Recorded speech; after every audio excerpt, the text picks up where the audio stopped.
So before we get started in the conversation here, I'm going to tell them a little bit about you. Sure. Isn't that weird when people read your bio instead of you telling it? But for those who are not familiar with Mike Richter, he played goalie for the New York Rangers from 1989 to 2003. During that time, he led the team to a Stanley Cup in 1994 and also competed in several international stages throughout his career, including the Olympics, winning silver for Team USA in 2002. During his career, three-time All-Star player, NHL All-Star Game MVP, and Mike's number was retired by the Rangers in 2004 and hangs from the rafters in the greatest arena in the world, MSG, and he was inducted into the U.S. Hockey Hall of Fame in 2008. So what do you think he'd do next? Go play golf, right? Do things like that? No. Just as fascinating, following his retirement, Mike went on to attend Yale University, receiving a degree in ethics, politics, and economics with a concentration in environmental policy. His current day job is CEO of Brightcore Energy, where he uses his lifelong passion for peak performance to help building owners reduce their reliance on fossil fuels through a comprehensive approach to both energy efficiency and clean energy resources. So that's a little background, Mike. So I guess kind of what I was hitting on, I guess the answer to the question that I'm sure most people in the audience are thinking about is, why the hell did you go back to school and get a degree in ethics and environmental? Yeah, good question. Well, first of all, thank you for having me. This has been awesome. I haven't been out of the house in 2 years, so it's been really nice.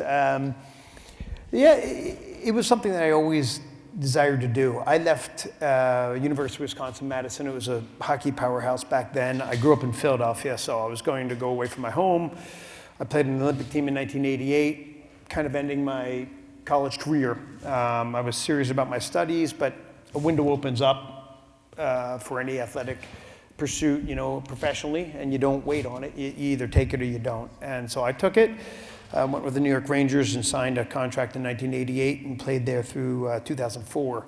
And my goal was always to go back to school, just to finish what I started. The irony is that when you're 18 years old, you're ahead of your peers. These kids are just coming out of high school, going to college, and now you're signing a pro contract at 20 years old, and you're in the working world. But when you get out of an athletic career, you're a 38-year-old child in a way, right? So you were 38? 38 when I retired, and just your life experience is in a very specific, narrow space. You're one of 700 people that can do it in the world. It's a wonderful challenge, and it was an awesome part of my life, but you're 38. You feel like you're old because there's 18-year-olds coming in to fill your shoes, but you have the rest of your life ahead of you. So my thought was always to go back to school, and that's a fact, but there is also this almost, the reality is that you're scared. You suddenly are just one of many that don't have skills that are necessarily transferable. You have a lot of personal discipline, but what do you do with the rest of your life? So that was a segue and allowed me to kind of get my foundation under me again. But a lot of your peers would pursue a degree as a commentator for MSG, and that was not something of interest to you? Sure. No, at the time, wonderful, but I had young kids. It was a really good moment for me to shift gears. I could go to school during the day. I could hang out with my kids. If someone's sick, I don't have to say, well, I'm going to California to play. I'll stay home. So you really are a bit selfish when you're a player. Everything's about whether you slept right and hydrated right, and just everything's a bit of a crisis getting ready for the next game, season, championship. And this was a time to kind of have a more normalized life. But really, I also felt like I just wanted to make a difference somehow. I mean, there's a lot of problems in the world, and what can you do? Professional sports is an amazing platform to do charity work, which I still do plenty of. The New York Rangers, where I was lucky enough to spend my career, put you in good positions to do that. You come in at 18, 19, 20, and they say, hey, you're going over to the cancer ward at the local hospital, and you're going to see this kid. Maybe you weren't going to volunteer, but they told you you're going to, and you're a changed person coming out of there. You do good, but you've changed. But I also thought, I've always been interested in the environment and thought that intersection between technology that improves the environment and finance is a huge opportunity, whether you're talking about water resources or any food or energy. And that's what I wanted to pursue. So your company, Brightcore Energy, right on your website, tagline, you make buildings perform better. Yeah. David Ye, I'm sure I can talk to you and you'd say, Carrier, we make buildings perform better. Johnson Controls, similar. So let's get into the details specifically. What what does Brightcore Energy do? And specifically to a healthcare audience, what are things that, some of the solutions that you can help them with? Well, I've heard those other small companies, and they're coming along. They do amazing work, and we're trying to do very much the same thing. It's a little bit of a different model. We're specific in energy efficiency, renewable energies, and really our strength is our financing ability. The two guys that founded this company were structured finance guys from Lehman. They're on Wall Street 15 years. Under the Lehman umbrella, they started a solar company, sold about $300 million worth of solar to the non-reg side of Florida Light and Power. When they got out of this, they said, we want to continue this model, but spread it across different verticals. So you have lighting, solar, battery storage, EV chargers now. We have a very interesting geothermal ground source heat pump application for renewable HVAC. It's an enormous opportunity. So yeah, we're going to need 10 Johnson Controls, 10 Brightcores, 10 carriers. There's just, you have to change the plumbing of this country. We were talking today in one of the sessions, depending on what stats you want to look at, you look at 70 to 80% of the built environment is going to be there in the next 30 to 50 years. If you look at New York City, for example, we're outside the New York area. We're not knocking down the Empire State Building. We're not just going to raise the place and then build perfect, LEED platinum buildings. We're going to have to retrofit the guts of those buildings, the operating system of those buildings. And so, these modular homes and whatnot that are coming up, they're amazing. But what are we going to do with the infrastructure that's there? We're settling with this stuff, and we can't just stick with the same operating system. There's off-the-shelf technologies that we're trying to deploy. We're agnostic to who we use. We're agnostic to whether we finance it or they do. We just want to hit this thing at scale and make these buildings perform better. So I saw you recently spoke at the Green Build Convention in San Diego a few weeks back, sure. U.S. Green Building Council. And they asked you what your motivations are as well. And the one word that kind of stuck out in some of your comments was potential. Yep. Can you kind of maybe, if you remember what you said back sure, in Green Build, yeah, share with the audience? I'll make it up again. You make it up. No, I think I joined some boards when I got out of my athletic career just to kind of rub elbows with new people and hopefully make a difference. And one of them was Riverkeeper in New York. It was simply trying to clean up the Hudson River, 300-mile-long river. It's kind of the eastern version of the Mississippi. There's great things about it. The fishing industry had collapsed. It's coming back. It's a huge resource, and it was in trouble for a long time. It still, is. And one of the persons on the board said, "Man, you're a surprise environmentalist." And what does that mean? What does an environmentalist look like? And I said, well, a professional athlete, I wouldn't think that you'd really care about that. And I thought, first of all, I don't know what is an environmentalist anyway, but I mean, you care about these things. I tend to think this is the least politicized thing you could possibly have. You're Republican, you're a Democrat, you're an independent, you're a conservative, you're liberal, it doesn't matter. You want clean air, clean water, non-polluting energy for your kids, for yourself, for your health. And I think that is the kind of connector, the linchpin there is health. Mike Phelps doesn't hop into his local pond when he grew up in Maryland or wherever it was, if it's full of slime or industrial waste, you have to have clean. I've never met an athlete at any level that doesn't care about what they drink, what they put in their body. I had a coach that used to say, you have a Ferrari of a car, your body, that's what's bringing your paycheck. Why would you put crappy fuel in there? Why would you put, fuel or gasoline that has water or mud in it and expect it to perform the way it's capable of performing? You wouldn't. So why are we doing that with so much of our infrastructure across society? And so I think there is a connection there between health. You don't have your health, you don't perform well. You don't perform to your maximum, you don't reach your potential. So I always thought there was a real direct connection. I still do. So I'd like to, I guess, going back to your former career, you're an elite athlete. I mean, performing at some of the highest levels. What are some of the, I'm, I guess, looking for an analogy to kind of connect that the work that you did in the sports world and now connecting that to the stuff that you're doing now within buildings? Let's be clear, I was an elite athlete. I am certainly not now. Where's Chuck? We played golf yesterday. We felt we won when we did not hurt anybody. I don't know, Stanley Cup, Olympics.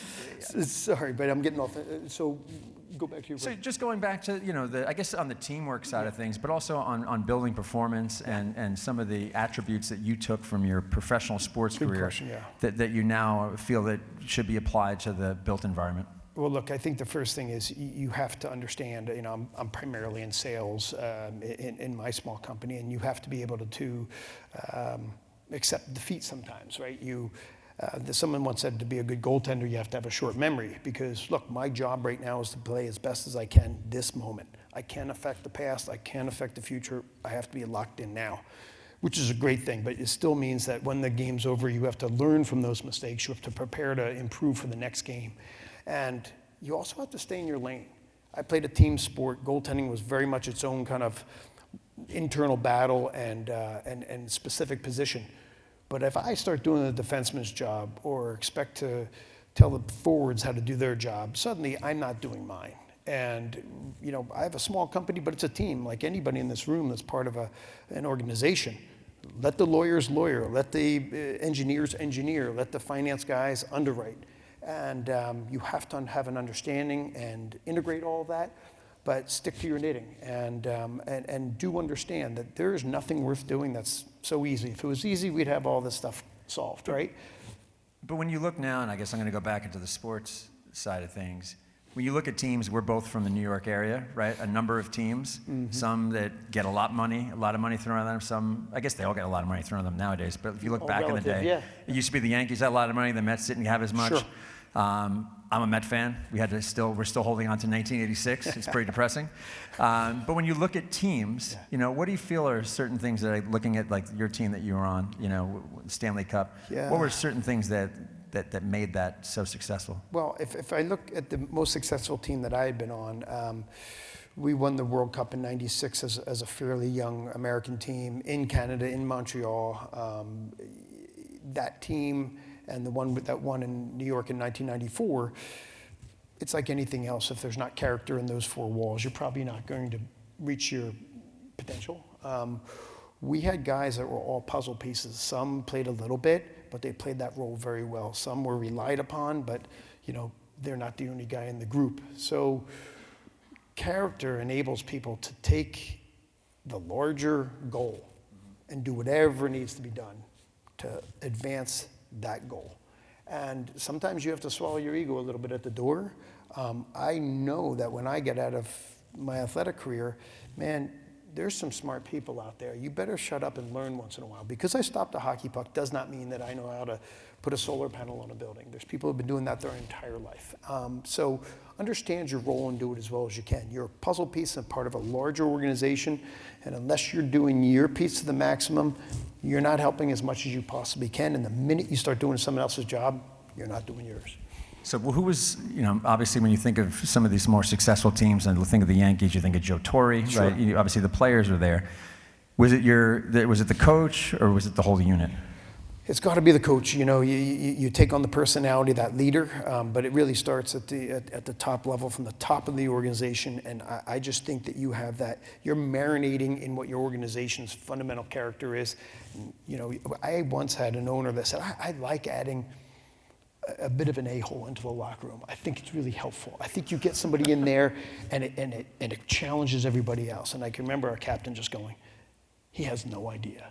One guy can poison that well. Yeah. And you have to get, I've never seen a place that says, you know what, we're tough, we're fast, we're skilled, but geez, we just have too much character. Why don't we get rid of some? You just can't have too much. And because things that are worth pursuing are difficult, you're going to need character, and I think that's the number one thing. Yeah, we had a great coach, and we had very good strategy and all that kind of stuff. But fundamentally, those guys in the locker room were able to, in a way, coach themselves. I can only motivate you so much from the outside. I've got kids, and I think about that all the time, and they're coming out of their high school years and into college now. Now, I can jump up and down, I can tell them how the world works, but they have to have some motivation inside them in order to reach for something bigger than themselves. Yeah. So on the topic of building performance, and just looking at the slide right here, I know the previous company you were with was Healthy Planet Partners. Yeah. I think it was another iteration of that. Yeah. So we're not talking about the planet anymore. Not that that's not a core thing of what you're thinking about. But I guess I want to get the topic of sustainability fatigue, for lack of a better phrase. I know a lot of times when people start talking about sustainability, it's like, that's 2006, 2007. We know what we're doing. This is the norm now. How do you communicate certain things, and do you still talk a lot about the sustainability, or is it more about the building performance and the financial benefits? Great question. It's more the latter. I think, if you took a poll of everybody in this room and asked you to define what sustainability is, what is green, what is environmental, we generally know what it is, but it's going to differ. And I think it gets confusing, and it's sort of disappointing to me if I knock on your door and say, gee, I want to make your building sustainable. Does that mean resilient? Does that mean efficient? It may mean all of those things, but in the end, I'd almost like to erase that word and just talk about better. Better cars, better transportation, better buildings. I mean, so much of what we spoke about goes around this. If your building is flexible, it's more resilient. If it's safer, and I think tomorrow there's a conversation on it should be a healthier building. It should be Matt here? Yes, I don't know if he's here. But it should be a healthier building in terms of just eliminating waste. What is efficiency other than eliminating waste? And that's what we're trying to gather at. This is great for the spotted owl. This is great for tree huggers. I love the environment. But in the end, I'm either saving you money or I'm not. And that's crucial. And that may come in the form of, New York right now has local law 97 that's coming in and starting to put in not just a carrot saying, would you be green? They're saying, unless you hit this mark for energy per square foot, you're going to get a fine. Well, I can help alleviate that trouble by putting in more efficient lighting or solar or anything else. So the way we want to look at this is for long-term adoption of these green technologies, it's got to be better technologies. I hope gone are the days that you're putting on a sweater, turning down the thermostat and saying, hey, I'm going to freeze my ass off here, but we're going to be good for the environment. This has got to be better for human beings. And if you look at the way better heating systems works, there's that whole cold spots and hot spots. The modular buildings they're talking about have fantastic envelopes, so you can control the environment very, very well, and it's a better experience for the people who live and work there, and it's a better experience for the CEO who's paying the bills. So coming out of the pandemic, or I guess not out of it, but obviously the pandemic has brought the health of our buildings to the forefront. Sure. What a lot of people say is similar to Katrina brought, the climate crisis and the impact of buildings to that. So do you feel that the conversations that you're having now and kind of the tying the work together more about healthier buildings as opposed to talking about sustainability? I think so, right? You have to be careful. There's unintended consequences. I live in a very old building in Connecticut, and it's not a very good envelope. So, I have no problem with fresh air. It comes in. But when you think about building wraps now, that you can really make the building airtight, if you don't have air, movement throughout the building mechanically, you're going to start to get dangerous levels of everything that can build up in there, including pathogens. So, we keep leapfrogging on what our understanding is and how to make these buildings better, but we're getting to the point now where we can really dial it in. And the air, I'm sure you have all seen that the air quality on the inside is usually a lot worse than outside, and that's changing. People are starting to understand that. You live, you work, how many hours a day do you spend pre-COVID, but inside at your workplace or inside in your house? And if these are unhealthy environments, it's going to have an effect. Yeah, and that's what I think we all would like to see that, in 10 years from now, I'd be like, healthy buildings, we know all that stuff, right? Sure. Similar to sustainability. Exactly. So resiliency is a topic, as you mentioned, was a discussion on the panel this morning. I know in the breakout we talked about it as well. So at Brightcore, you focus on organizational energy resiliency. So how do these two things relate and work best together? Well, we have to figure out how we're going to do this as far as it's going to work for the grid. Because in the end, there's utilities that are controlling the grid. But I was in New York. I can't remember the year now, but it was post 9/11, and maybe it was 2002 or something like that. And it was like a squirrel in Ohio chops through a wire, and I can't get out of my building. Like my elevator stops. The entire Manhattan was shut down. A good portion of the East was just out. That's not resiliency. That's a problem 5 states away that's affecting me today. So when you start to talk about microgrids and the ability for buildings themselves to produce their own energy, or at the very least, use less. You're just less vulnerable to these disruptions, which seem to be happening more and more. And so we do have to harden the infrastructure. That was the buzzword or the buzz phrase after Sandy hit New York in our area. I was out of power for 13 days, and it started getting cold. You know, plumbing doesn't work because it's hooked to your electricity. I mean, there were some eye-opening experiences there. You know, some of those powerful people on earth, wealthy area of the world, can't pull their car out of the driveway because they can't open their damn garage door. Yeah. So, yeah, we have to make these buildings a lot more resilient and a lot more functional for the reality that we're facing. Yeah. Well, I know just the most recent storm that just hit New York, the one that came out of nowhere. Yeah. It was good to see NYU and a lot of those ones, a lot of the investments they made post-Sandy did hold up, especially on the waterfront 100%. There. But what do you think are some of the things that we should be doing now, like some of the easy wins, or and are things that specifically the Brightcore can assist with? Well, you mentioned Carrier, you mentioned Johnson Controls. I mean, they have some cutting edge stuff that's going on now, and we have to follow that. It just keeps getting better and better. You know, you look at Elon Musk comes out with an electric car, and this thing, you know, if you just want to talk about performance, is going from 0 to 60 in under 3 seconds. You know, the Model S. These things perform. They're not just an environmental benefit. Buildings, materials will continue to improve the technologies. What's frustrating and kind of exciting to me is that we have off-the-shelf technologies that's just not being deployed. I mean, LED lights, how can any place not have that anymore? There's companies like Doris and Johnson Controls that finance these things. I mean, move to where we need to go. We don't need somebody to reinvent the wheel. That's always going to be good. We're going to keep improving. But until we saturate all of our infrastructure with the best technologies, we don't have to invent anything else. Put what's on the shelf right now. LEDs, solar, battery storage, cost curve has to come down, understood. But a lot of the beneficial electrification that we're all talking about and buzzing, it can be done and needs to be done, but you know, we're locking ourselves in often with old technology. You know, when I came to my house, if I have an oil furnace, that thing conks out, do I put in another oil furnace that's gonna last another 20 years? So I lock myself into that same inefficient, polluting technology. I hope I take the next step and put in something that's a little bit better. As simple as changing your light bulbs, put an LED in there, and if you look, yeah, most people have, but you know, somewhere around 60% of the buildings in America do not have LEDs. It's, you know, new builds get it, but retrofit's not there yet. So you guys can finance the LED retrofits, sure. But so for the most part, on paper, it looks like a no-brainer for a lot of organizations, specifically if there's no small upfront costs.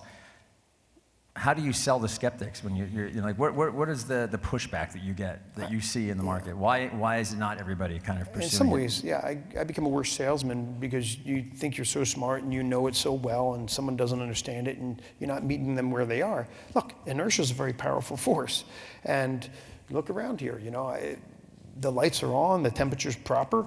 You're fixing something that's not necessarily broken, so for me to knock on your door and say, gee, do you want, you know, $500,000 of lighting in your hotel, you might say, well, I could use that for a lot of other things. That's where financing does come in, but it ends up just being a disruption sometimes. And so when there's these big disruptions like a Hurricane Sandy or whatnot, I'd love to see, you know, to actually build back in a way that takes into account the best technologies.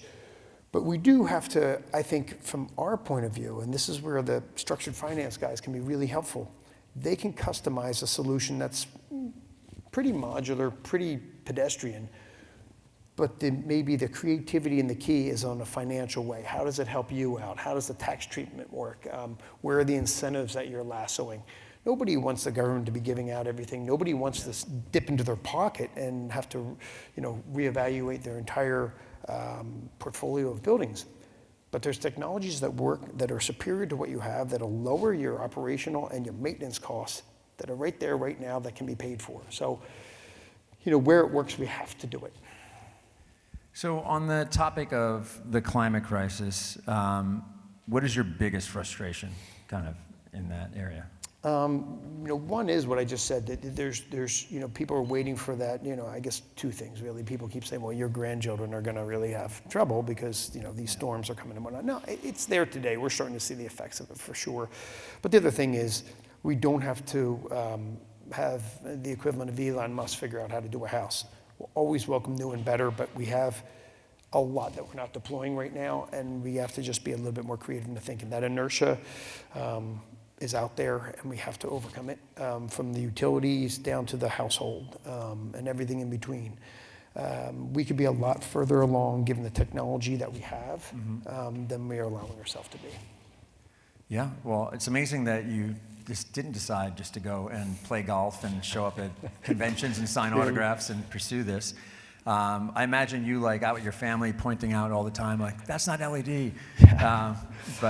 This doesn't make for exciting dinner conversation with my family, but yeah, I'm into it.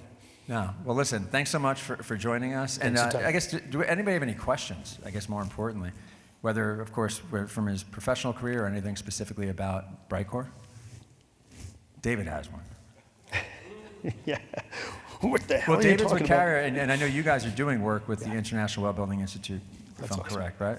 Yeah. Supporting that as well as the green building. Yeah. Right. Yeah, there's great things coming along.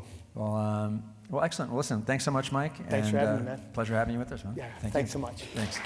Thank you.